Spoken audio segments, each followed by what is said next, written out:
Good morning, everyone. Thank you for tuning back in. This episode, I guess you could call it, is about Iceland. It was a very interesting trip, and I definitely like to go again, probably when my kids are a little bit older and we can experience a few more things that I wasn't really comfortable with doing with them on this trip. Very good outdoors trip. I wasn't extremely impressed with the city. Since I've been to some really awesome cities, this one kind of let me down a little bit. There was pockets where there was plenty to do, some little shops and restaurants and stuff. But all in all, there was a lot of construction and quite a few abandoned buildings. So it wasn't a city like you're not going to see something like London or Paris. Or I mean, don't expect that if you're coming to Iceland. But again, it was a great for outdoors type of activities. I know I said this in another video, but Iceland was extremely expensive, more so than I anticipated. You know, when somebody tells you something is expensive, you probably have like an idea in your head. Well, this exceeded my idea, the idea in my head. And I've been to London and Paris, and people told me those places were expensive, but to me, this was much more expensive. Their money is Icelandic krona, so ISK. And as far as the conversion rate, it's about $1 per 111 ISK. So basically what I did when I looked at things, I essentially just did a 1 for 100 conversion. So I just moved the decimal point over a couple spaces, and that's how I got a general idea of how much something was going to be when I was purchasing it. And just to remind you, in the EU, the decimal point and comma are reversed. So when you have something like $1,000, this is how we write it in America, right? Well, they have 1.00 comma 00. So that could throw you off if you're not used to that. All right. One little trick that one of the first things I was told when I got there was don't buy bottled water. You know, you're wasting your money. Iceland has one of the cleanest is one of the countries with the cleanest water in the world. I think they're top 10 for cleanest water. So grab a water bottle and fill it up in the tap, and it was wonderful. All right, so that'll save you some money. Again, save your receipts, and I know I touched upon that in my last video, so if you're interested in getting some more information about it, just go ahead and check that video out. So all your goods that you're going to ship out of the country, so like a sweater or something like that, if your receipt is over $60, you can get a refund at the airport before you leave. So just check that out on my other video if you're interested. Also, a way to save a lot of the trips, if you do like a full day trip or a trip through an agency, generally speaking, kids 11 and under are free, which is pretty much the only financial reprieve you're going to get here in Iceland or there in Iceland. But that was awesome. And the tours seem to be reasonably priced. So that was good too.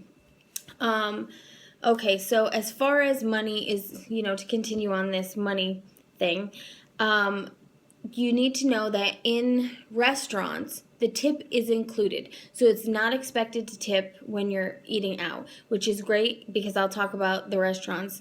And again, those are quite expensive as well. Taxis, outrageous as well. I got in taxis and they were already at over $11 just when I hadn't even put my seatbelt on, and you're gonna pay $1 to $1 to $2 just sitting at a stoplight. I don't think any trip that we took was under $40, and we didn't go far in a taxi. Trust me. So one of the things that we did while we were in Iceland was the hop on, hop off bus. I try to do that at every location I go to just to kind of get my bearings. Well, again, the hop on, hop off bus is in the city, and there wasn't a whole lot of points of interest. But they were nice. There was a few museums, and a bunch of cute little areas, churches. there's this observatory type place called the Perlan, and it's got a restaurant up at the top. So and the floor spins with a great view of Iceland. Unfortunately, we went there and it was closed for renovation. So they said that it will be open in June or July, open back up in June or July 2017. So FYI, if you're going after that, I would suggest going there. Obviously, I don't know about the food because it was closed, but it was just gorgeous because we did go up there. There's a little cafe on the floor beneath it, and we did go up there, and you can walk around outside and really check out the scenery. My kids loved it as well. All right, so hop on, hop off bus. Food, okay, back to the food. So the restaurants, again, expensive. So just to give you a little bit of perspective, it was pretty average to spend at least $20 on appetizer. So I think I spent $22-ish on garlic bread at one place. The cheapest kids meal I paid was probably $13. So you're not going to get a kids eat free or $5 type thing. And now keep in mind I'm talking in dollars, but that obviously they're not. I'm just converting it for you so that you have an idea. Okay, tip included. A couple of the locals suggested restaurant called Apotek and Grill House. I didn't get a chance to go there, but I did see Grill House. It looked very fancy, so I wasn't quite. I didn't really want to bring my kids into it, and then besides, you need a reservation anyway. So if you're going to eat at one of those places, make sure you have a reservation. They have plenty of American dining. It's not like a regular place where there's a McDonald's on every corner. I don't even think I saw a McDonald's. There was Dunkin' Donuts, Hard Rock Cafe, Ruby Tuesdays, Domino's, Subway, KFC. But again, when I go into a different country, I'm not looking for American food. I want to know what the locals eat, which ironically they didn't really want to tell me. I don't know if that's like you're a tourist. I don't want you infiltrating our good food places or what, but everybody I asked, they're like, well, Apotek or Grill House, and I don't know. I didn't have a disappointing meal other than when I received the check. So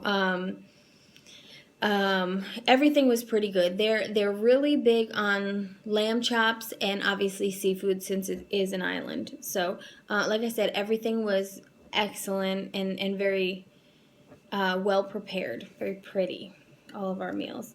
One thing that was extremely disappointing for me was that there's no Starbucks. Apparently there's a tariff issue, and again, that's disappointing for me, not just because I need my coffee, but also because one of the things that I do when I visit any country is I always get a Starbucks mug with that country on it. So disappointed still. All right, well, we're getting to about almost 9 minutes, so I think I'm going to stop right here so that I can upload this without a whole lot of trouble, and I will come back and do a part 2. All right, see you then. Bye.